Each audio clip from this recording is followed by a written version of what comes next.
Yes, can I help you? My name is Herminio Harry L. Roque Jr. I'm a member of the List Council of this court. I'm here to confer with my client, Rodrigo Roa Duterte. He does not know that I have arrived at The Hague. He has to be informed. I'm also here in the presence of the daughter of the... Para sa aking sabihin kung legal yun o hindi dahil nakabinbin na yan sa Korte Suprema. Naghain na ng karampatang kaso para sa habeas corpus ang ilang individual at nakabinbin na sa korte yan at pinakomentaryo na nga ang pamahalaan kaugnay niyan. Siguro mas kaya kong sagutin na tanong ay ito, papaano kung nanalo ang mga petitioners? Paano kung yung nag-file ng petition for habeas corpus, meaning produce the body, ay nagwagi at nag-utos ang Korte Suprema na i-produce yung katawan at iuwi dito? Anumang desisyon ng Korte Suprema, hindi binding sa ICC. Dahil wala namang jurisdiction ng ICC doon. Pero binding ang anumang magiging desisyon ng Korte Suprema, kunwari lang, sa mga opisyal ng pamahalaan. So kung mangyayari yon, ang gagawin ng Korte, pag-uutos sa pamahalaan, na gumawa ng mga hakbang para may sakatuparan yon. Sa pamamagitan ng pag-intervene halimbawa sa ICC, pero sa dulo, desisyon pa rin ng ICC yon dahil anumang desisyon ng Korte Suprema, binding lamang sa mga opisyal ng pamahalaan at mga Pilipino at sa Pilipinas kung saan siya may jurisdiction. So, Sir Anu, Hello po mga ka-viral and welcome back again to this YouTube channel. Latest update na naman tayo ngayon. Hinold ng Interpol si former presidential spokesperson Attorney Harry Roque. Ito ngayon ang kumakalat na balita kaugnay sa kanyang pagbisita sa Hague, the Netherlands upang bisitahin ang former president na si PRRD.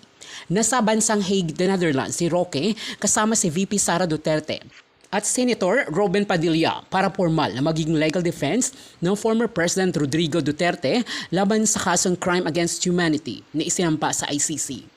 Matatandaang si Roque ay hinahanap ng mga otoridad sa bansa dahil sa pagkasangkot niya sa mga operasyon ng Pogo. Kasama ni Roque sa pagbisita si VP Sara Duterte at Senator Robin Padilla. Nanindigan ng kampo ni PRRD na illegal at paglabag sa soberanya at jurisdiksyon ng bansa ang ginawa ng administrasyon at ng PNP sa pagdakip at pag-turnover kay PRRD sa ICC dahil walang utos ang korte sa bansa ukol dito. Subalit nanindigan naman ang administrasyon at ng PNP na wala silang nilabag dahil tumutulong lamang sila sa Interpol na bahagi ang Pilipinas dito. Samantala, ngayon lamang sa Senado, si Senate President Chis Escudero ay nilaglag na si Duterte at VP Sara nanindigan na at nagdesisyon hinggil sa pagsangkot ni Senator Bato de la Rosa sa war on drugs at AJK. Hinihintay na rin sa ngayon ang desisyon ng Korte Suprema hinggil sa consolidated petition ng kampo ni Duterte na writ of habeas corpus sa dating Pangulo na dinakip ng ICC. Sagutin na tanong ay ito, papaano kung nanalo ang mga petitioners? Paano kung yung nag-file ng petition for habeas corpus, meaning produce the body, ay nagwagi at nag-utos ang Korte Suprema na i-produce yung katawan at iuwi dito? Anumang desisyon ng Korte Suprema, hindi binding sa ICC. Dahil wala namang jurisdiction ng ICC doon. Pero binding ang anumang magiging desisyon ng Korte Suprema, kunwari lang, sa mga opisyal ng pamahalaan. So kung mangyayari yon, ang gagawin ng Korte, pag-uutos sa pamahalaan, na gumawa ng mga hakbang para may sakatuparan yon. Sa pamamagitan ng pag-intervene halimbawa sa ICC, pero sa dulo, desisyon pa rin ng ICC yon dahil anumang desisyon ng Korte Suprema, binding lamang sa mga opisyal ng pamahalaan at mga Pilipino at sa Pilipinas kung saan siya may jurisdiction. So, Sir Anu, mas malaking problema ba yun kapag naglabas ng ganong decision ng SC? Hindi siya problema. Yan ay magiging kautusan ng Korte Suprema na part of the law of the land. Sa gusto man o ayaw, sang-ayon man o hindi ang pamahalaan, ay dapat nilang sundan. Sir, about Senator Bato de la Rosa, nagkausap na po ba kayong dalawa? Nagkausap kami. Humihingi siya ng anong favor or tulong ang hinihingi niya sa inyo? Ang kinuwento ko sa kanya at sinabi ko sa kanya, ang siyang sasabihin ko rin ngayon. Meron kaming summary ng mga kaganapan dito sa Senado noong mga nagdaang panahon na may mga akusadong senador o senador na inakusa ng iba't ibang krimen.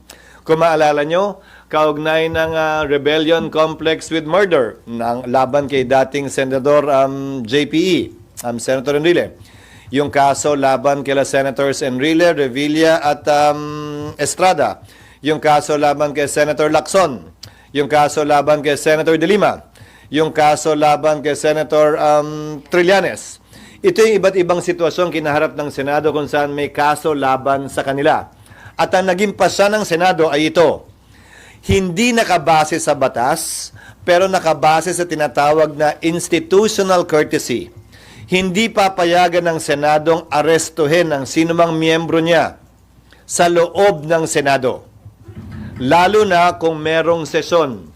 Ang pinakamatagal na namalagi dito sa Senado ay si Senator Trillanes na namalagi dito ng humigit kumulang 25 araw. Bibigay ko sa inyo yung history sa mga nagdaang panahon para may reference kayo. Dagdag pa dito, sa lahat ng kasong yon, maliban na lamang kung winidraw o inatras yung warrant, ay sumuko din sa mga otoridad, yung mga miyembro ng Senado, matapos nilang makuha o hindi makuha at klarong hindi na makukuha yung kanilang legal remedies na sinusubukan kunin. According to former Senate President Drilon, sa sitwasyon ngayon, wala kang pwedeng gawin para protektahan si Bato sakaling magkaroon na ng warrant of arrest. Una, hindi naka-adjourn ng session. And then pangalawa, mabigat yung kaso na kinakarap Well, niya. tama si Senator Drilon in one sense. Historically, may session o wala, again, institutional courtesy dictates na huwag ito pasukin ng kapulisan para may posasang senador. Dalawang bagay ang nangyayari. I-exhaust yung legal remedy o kusang lumalabas yung senador sa Senado. Ang pinakamaliwanag na ehemplo ay sa kaso ni Senator Laila de Lima. Isang araw lamang sa natulog dito at kinabukasan, sinuko niya yung kanyang sarili sa mga otoridad. Sa kaso nila Senator Estrada Trevilla, sinuko din nila yung kanilang sarili sa otoridad makalipas ang isang araw. Si Senator Enrile makalipas ang isang taon. Si Senator Lacson ilang buwan hanggang hindi lumabas yung desisyon ng Korte Suprema, nagtagusa, hindi sa Senado, sa labas. Pero ayon kay Senator Enrile, hindi daw niya trabaho na hanapin si Senator Lacson o sabihin ko nasan siya kung nalalaman man niya. Trabaho daw ng mga otoridad yon noong mga panahon na yon. The Constitution is clear in Article 6, Section 11. It is only when Congress is in session and the penalty to be imposed for the offense is less than 6 years. Is a member of the Senate or Congress immune from arrest? Magpapatuloy yung kaso pero hindi pwedeng arestuhin. Sa kasong ito ng ICC, ang mga batas kasi natin klaro yung penalty, di ba? The penalty of 1 year to 6 years, the penalty of life imprisonment, the penalty of prison correctional, which is 6 years to 12 years. Klaro naman yun eh. Ang problema sa ICC, ang nakalagay doon, ang imposable penalty ay not more than 30 years or life. So, pasok sa not more than 30 years ang 5 years, ang 4 years. So, isang posibilidad na pwedeng matanong o ma-clarify yung bagay na yon, pero hindi pa rin applicable nga dahil wala kaming session hanggang sa June 2. So for the meantime, ano yung commitment niyo kay Senator? Ang sinabi ko sa kanya, we will try to afford him every opportunity to avail of legal remedies that he is entitled to. Sa katunayan, ginawa na niya. Dahil co-petitioner siya ni Pangulong Duterte, hindi ba? Sa Supreme Court case, kung saan bagaman walang ginrant na TRO, ay pinasagot yung mga respondent sa kaso at posibleng maaksyonan niya ng Korte Suprema sa hindi malayong hinaharap. Lalo na kung sakasakaling maglabas uli ng warrant ang ICC. SP, sir. So, ibig sabihin, so in short, hindi lang siya pwedeng arestuhin inside the premises of the Senate. Inside the premises of the Senate, and that practice is also part of our rules. But again, hindi naman ito rason para, kasi yun nangyari kay Senator Trillanes, 25 days. Ano yung sitwasyon nun? Nirevoke, binawi yung amnesty. At pending sa korte, yung pagbawi ng amnesty kung legal nga ba yun o hindi. Wala pa. Nagde-decide yung korte kung mag-iiso o hindi, pero anytime pwedeng ilabas. So namalagi siya dito hanggang isinangtabi ng korte yung pag-iiso ng warrant of arrest dahil naglabas na ng desisyon ng Korte Suprema na hindi pwedeng i-revoke ang amnesty na ibigay na. So sir, ang tanong, sir, is papayagan nyo ba siya na mag-sanctuary dito kung meron ng warrant of arrest? I mean, kung hindi pwedeng isilbi dito, pwedeng mag-stay. Hindi para sa akin na pigilan si Senator Bato na magtungo dito, desisyon niya yun. Pero ang hangganan siguro noon ay hanggang makakuha at klaro na kung anong magiging pasya ng korte kaugnay sa kanyang pag-avail ng kanyang judicial remedies na karapatan niya. Hindi lamang bilang senador, bilang isang ordinaryong mamamayan. Sir, so in theory, kung ako arresting officer, abang ako na lang siya sa gate ng Senado. Hindi para sa akin na idikta sa kanila kung anong dapat at hindi nila dapat gawin. But that is theoretically possible. Again, within the premises of the Senate. Outside the gate. Labas ang Senado ron. Sir, sorry. So, kahit po walang session, basta nasa loob siya ng premises, Kasama yan sa mga Kahit wal- kasama yan sa mga president na binanggit ko dun sa mga dating senador na binanggit ko. kahit walang session, basta nasa loob siya ng Senado, hindi pwedeng arestuhin. Hindi pinayagan ng mga nauna ring Senate President. Bahagi na yan ng tradisyon at practice ng Senado na sang-ayon nga sa rules namin ay bahagi na rin ng rules namin. And you will also not allow it, sir? Yes. Walang session? Yes. Paano kung Interpol na magsiserve ng warrant of arrest, hindi rin sila allowed pumasok? Lalong hindi. Kasi kung yung law enforcer nga na Pilipino, hindi. Lalo pa kung dayuhan siguro. Pero sa kasong nagdaan kay Pangulong Duterte, hindi naman dayuhang Interpol ang humuli sa kanya. Pero sir, clarification lang. Sinabi rin sa inyo ni sinabi rin ba sa inyo ni Senator De La Rosa na that is his intention kung sakaling may warrant of arrest, mag-stay siya dito? Or? Wala siyang sinabing ganun. So, Nagtanong lamang siya ng iba't ibang options na pwede sa kanya. like, sir, Iba't ibang options na pwede sa kanya dito kaugnay ng Senado. Hindi ako isa sa mga abogado niya para magbigay ng suggestion maliban sa pwedeng magawa o gawin ng Senado. At hindi rin para sa akin na sabihin ko ano yung mga options na nabanggit niya. Nasa sa kanya yun. sir, parang parang theoretical pa rin naman. So, kung may warrant of arrest, pili niya magstay dito, papayagan niyo ba yun? Wouldn't it be bad for the Senate as in an institution na merong magtatagal magstay dito dahil ayaw masilbihan ng warrant of Again, arrest? tradisyon yan at rule yan na bahagi na ng Senado dahil naging practice ng Senado bilang pagtatanggol nga sa institusyon at institutional courtesy. Ulitin ko, wala sa batas yan pero nasa rules ng Senado at institutional courtesy lamang yan. Hindi naman sa habang panahon hanggat mabigyan siya ng sapat na panahon na magkaroon ng linaw o pagpapasya yung kanyang judicial remedies. Yung sinabi niyo po na bibigyan niyo siya ng tulong para sa legal remedies, what do you mean by that, sir? Tutulungan siya ng mga abogado ng Senate? Hindi. Hindi ko sinabing tutulungan siya hanggang maresolbahan yung kanyang judicial remedies na available sa kanya. Yun nga sir, nabanggit niya, hanggat may hinihintay siya sa SC, gusto niya nandito siya sa Senate. Pwede naman yon, pero hindi na nag-issue ng TRO ang Korte Suprema eh. Yun sana yung pwedeng sandalan nun. Pero baka premature din kasi wala naman siyang warrant of arrest. So pwede siyang mag-reconsider at humiling ng pag-iissue pa ng TRO kapag ka nag-apply na sa kanya. Meron na po nag-coordinate from ICC para humingi ng documents ng Senate Wala. for hearings. Wala sa aking tanggapan at wala pa rin sa Secretary General na sinasabi sa akin.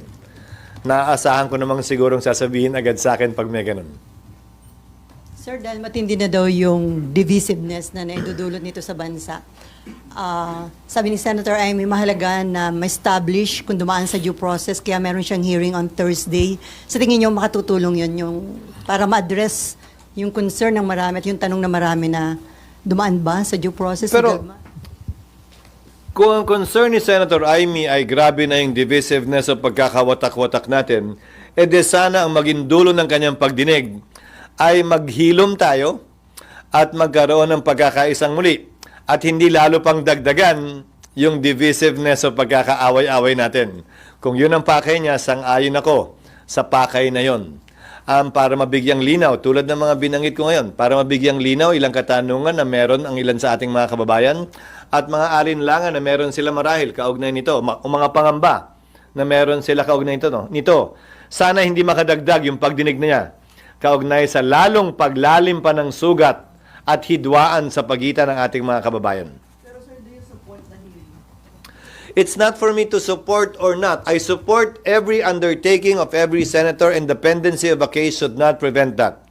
Klaro sa mga naging desisyon ng Korte Suprema na ang pagkakaroon ng kaso sa Korte base sa Sabio at Chartered Bank case ng Korte Suprema ay hindi pwedeng maging hadlang para magsagawa ng hearing ang Kongreso. Dahil Tignan po natin at tatanungin ko po rin si SOJ patungkol sa mga pending cases patungkol po dyan. Next question, Annalisa Berano, Bomboradio. Yusek, good morning. Kahapon po itinanggi na ng Armed Forces of the Philippines and PNP na walang sundalo, pulis ang nag-resign sa service bilang suporta kay dating Pangulo. Alam po ba ito ni Presidente at ano po ang kanyang reaksyon? Sa tingin niyo po ba ano ang motibo ng mga nagpapakalat nito at saan po ito nanggaling? Thank you. Marami po nagpapakalat ng iba't ibang kwento na wala pong katotohanan.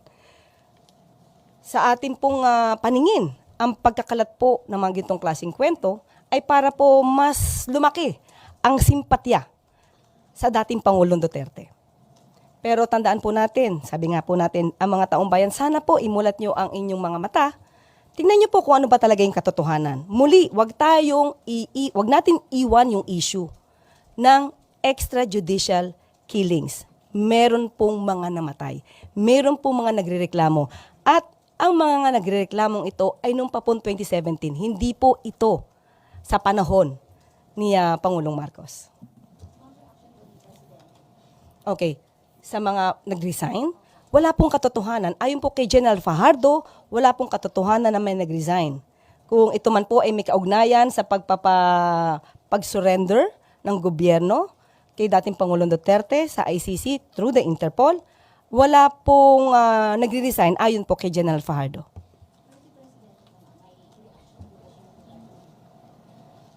Kung wala po nagre-resign, mas maganda po, di masaya po siya. Thank you, ma'am. Next Wala question. po, loyalty check, wala po. Dahil kampante po ang Pangulo na ang ginawa po naman ng administrasyon ay naaayon sa batas. Even makes it sadder, mas nakakalungkot na nung 7 taon na dumaan, they had no choice but to pin their hopes on a foreign court. 'Di ba? Parang sa ngayon, kinukot siya na sinasabing we're surrendering our sovereignty. Pero kung isipin mo, mas nakakalungkot na kung ikaw nasa side ng mga kapamilya na napatay, na kailangan mong umasa sa isang korte na sobrang layo, na hindi mo makuha yung inaasa mong katarungan dun sa mga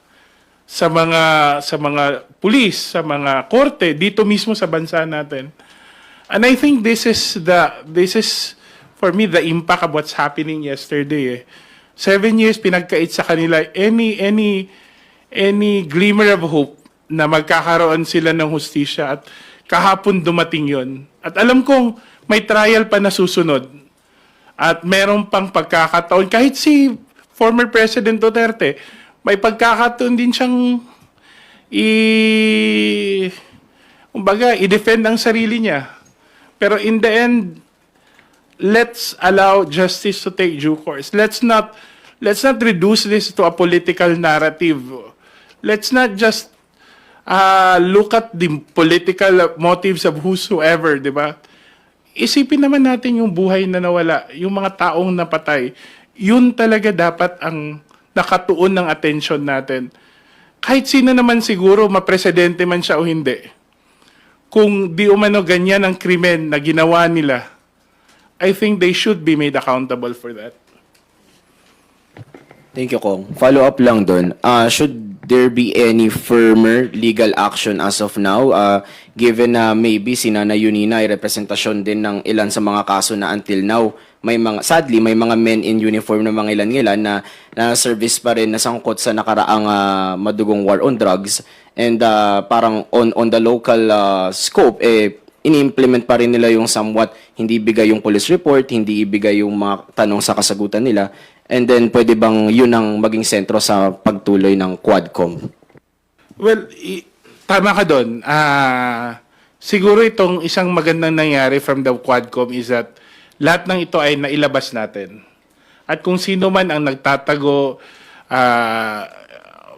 from behind an official role or nagtatago sa likod ng kapangyarihan, nailabas natin lahat to.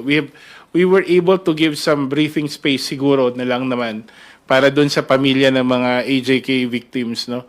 And hopefully that would, kasi naniniwala tayo doon sa AJK, kaparte siya ng sistematikong pamamaraan ng yung pagpapasawalang bahala sa value ng buhay dahil lang sa war on drugs, 'di ba? Nung kawalan ng katarungan. So we want to see the pattern in that.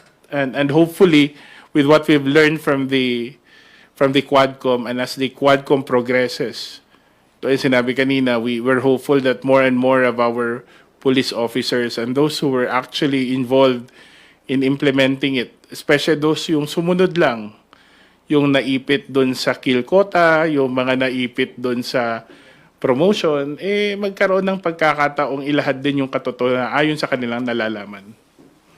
Thank you, sir. Last from my end, impeachment lang po. Prosec Jill, question lang po. Kasi nung nakaraan with Prosec Chua, ang pinag-uusapan namin is that paano yung complications if in case nga pumunta ng Netherlands si BP Sara Duterte and then maging abala siya doon as of course assisting her father. Pero yun nga po, nangyari na. Nasa Netherlands siya ngayon. Walang certainty kung kailan babalik o mananatili ba siya beside her father. Ano pong mga complications na madulot nito sa impeachment? And ano po yung best possible route ngayon? Dapat bang madaliin? O mas naging ideal ba ngayon yung meron munang leeway time bago mag-July na yun ang sundin? Kasi busy si Sara Duterte.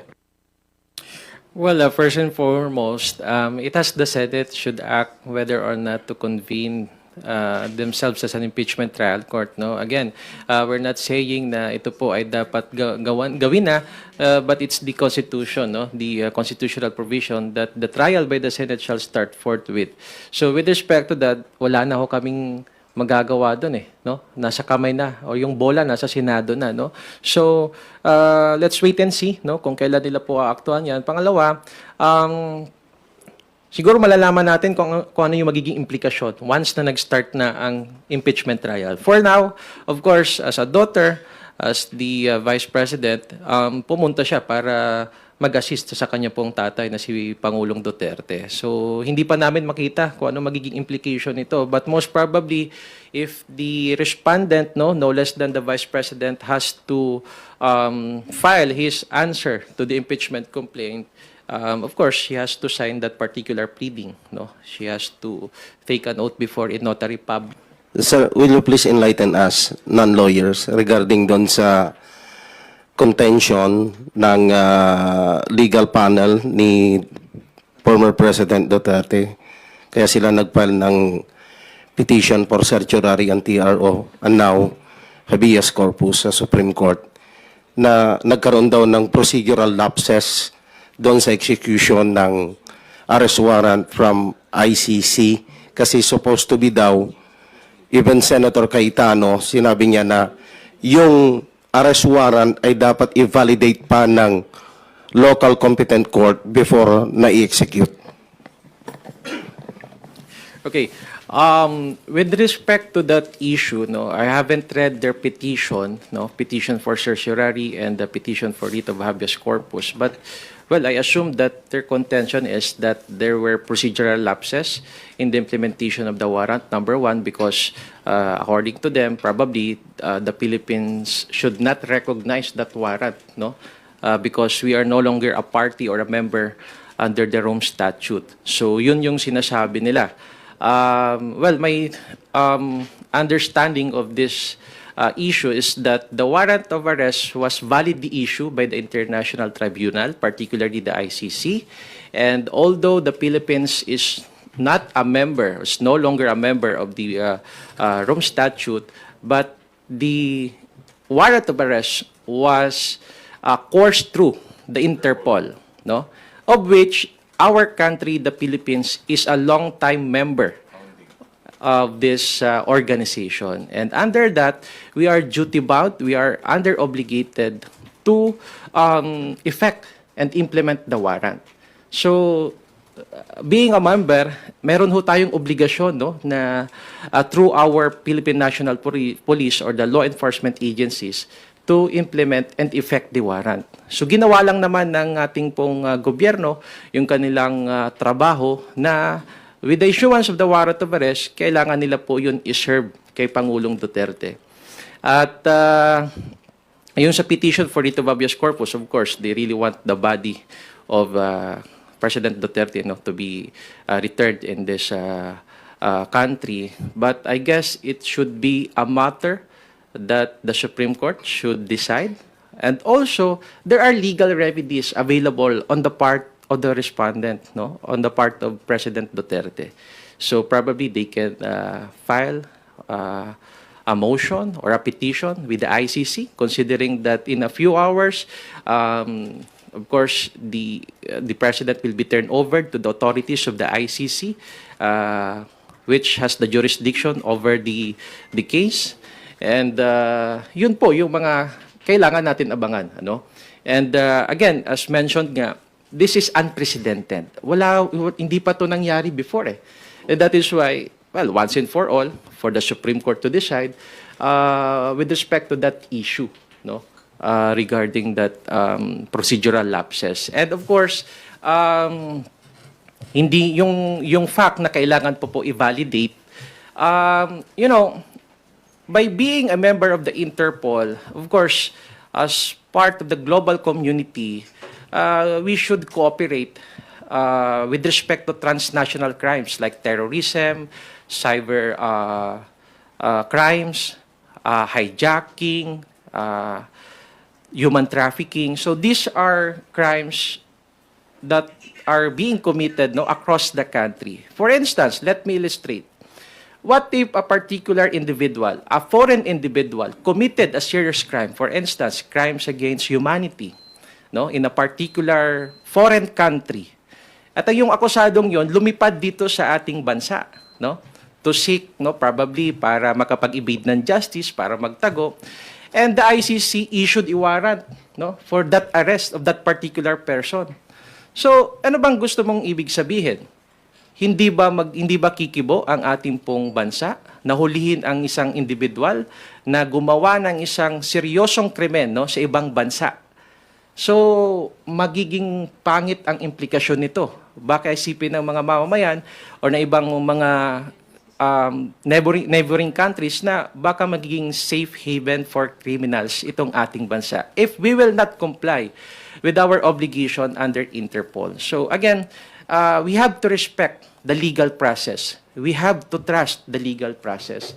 So yun po yung aking komento patungkol po dyan. Another question, Attorney Jill, regarding impeachment.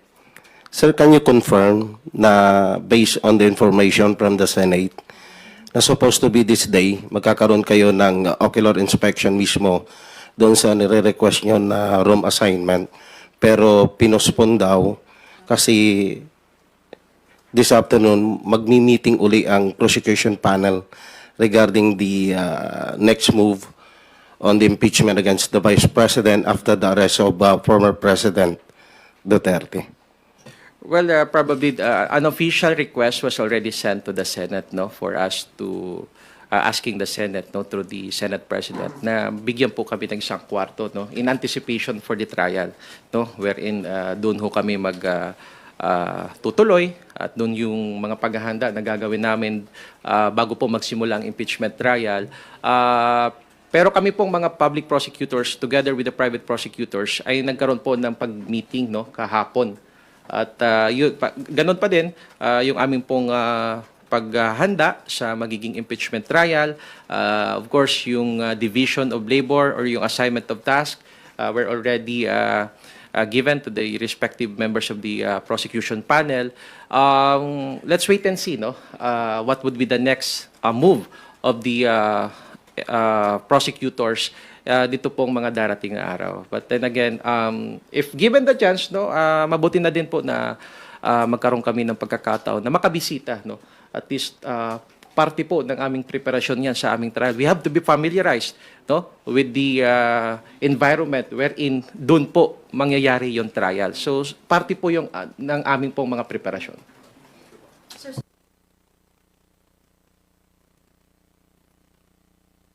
Wala ho kaming meeting ngayong hapon.